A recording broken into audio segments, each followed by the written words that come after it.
The Oklahoma Sooners have no answer for Mizzou.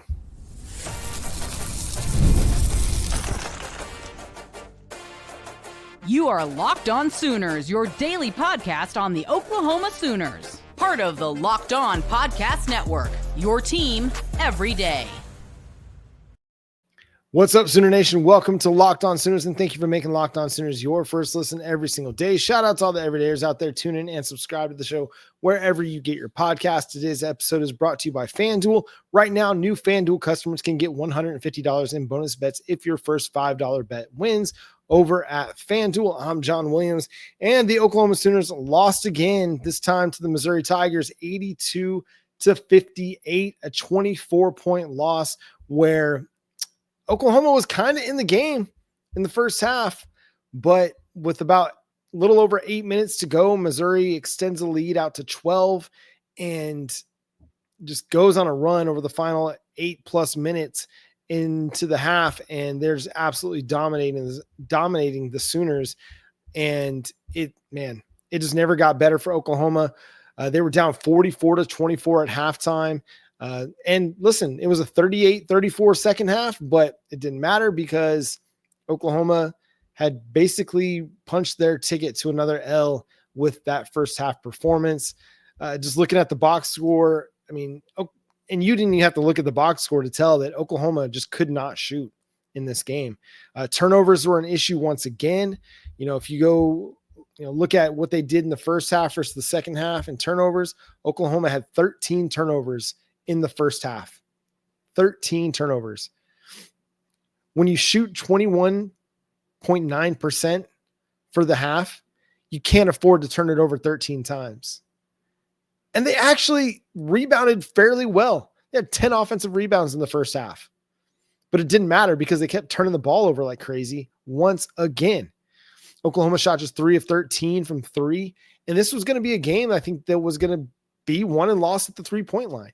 If they could contain Missouri's 3-point shooting, which they didn't, and Oklahoma could actually hit with efficiency from 3, which they didn't, then Oklahoma was going to have a chance to potentially steal one on the road, but none of that materialized. Oklahoma couldn't contain Mizzou. They had no answer for their 3-point shooting ability. They had no answer for Mark Mitchell on the inside, and Oklahoma couldn't hit anything.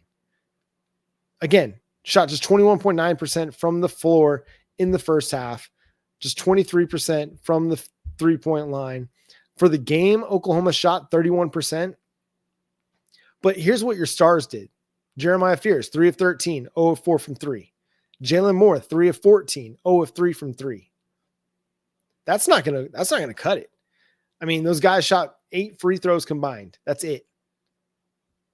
And Jalen Moore fouled out in the game. But you got to get better shooting from your stars than that. Maybe it's just an off night for Jalen Moore, who's been really, really good. He's been really consistent all season long. Jeremiah Fears, SEC play has not been kind to him. He's had a really, really hard time in SEC play. And, you didn't get anything from Kobe Elvis, who was 0 for 4 from the field, 0 for 2 from 3. You got a little something out of Sam Godwin, who was 3 of 5. Bryson Goodine only shot the ball 5 times. Duke Miles was your most efficient player today, 5 of 9 for 18 points, 2 of 4 from 3. But your bench, again, didn't give you a whole lot. You got 9 points from your bench. And in the SEC, what we're finding out, Oklahoma fans, is you've got to have a deep roster and you've got to be efficient on offense. Because when you're not, you're going to get blown out just like that happened today. You turn the ball over like you did. Again, they turned the ball over a total of 17 times in this game. It doesn't matter that Oklahoma actually finally rebounded the ball well, which Missouri is not the best rebounding team. They're one of the worst in the conference. Oklahoma's the worst. And then Missouri's number 14 in rebounding in the SEC.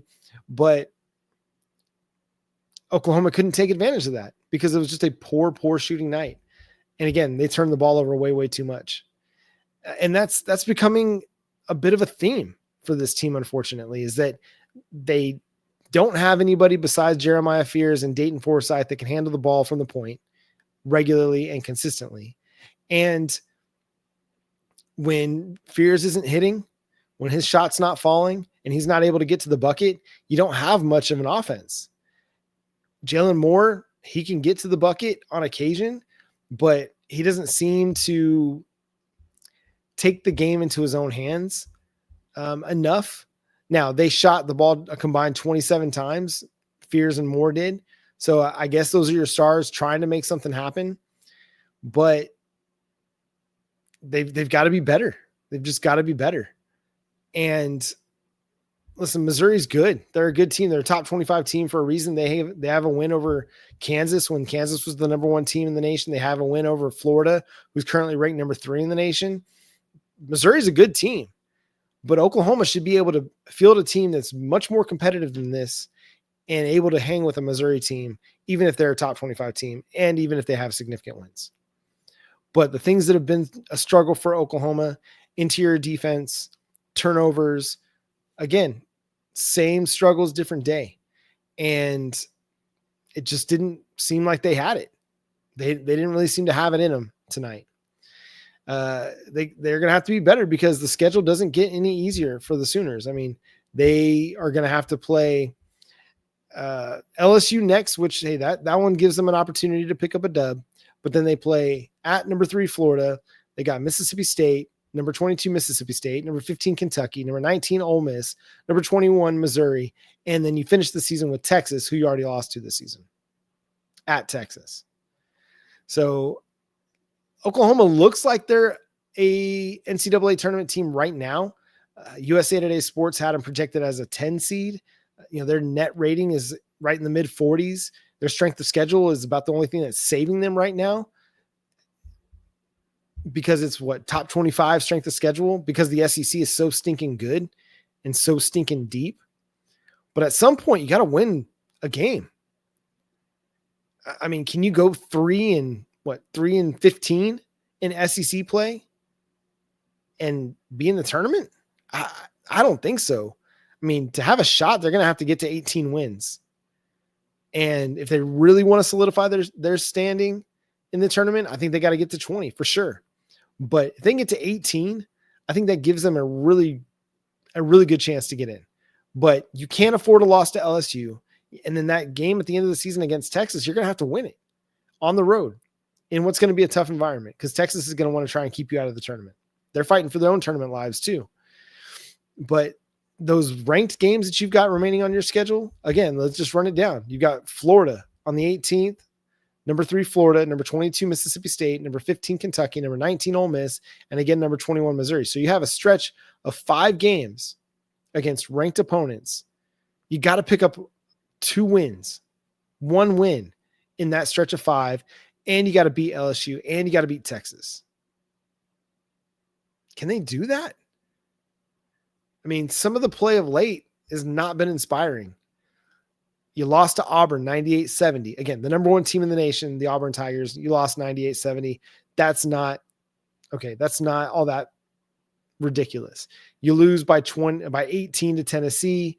You only score 52 points in that game. Not a great performance. It's the number 4 team in the nation. You got to be better. It's the number 4 team in the nation. And then you lose by 24 to Missouri. So, man, I just don't know how this season's going to finish. I don't know where they go from here, because they're not playing inspired basketball. It'd be one thing if it was like those Texas A&M losses and you're playing tough, you're playing close games, and you're fighting tooth and nail, and you're in it at the end, and you just come up short against a top 25 Texas A&M team. That'd be one thing. But you're getting absolutely dog walked right now. And as much as like Porter Moser is a good dude and everybody seems to really like him, and he's got a great reputation around the game, came to Oklahoma with a great reputation,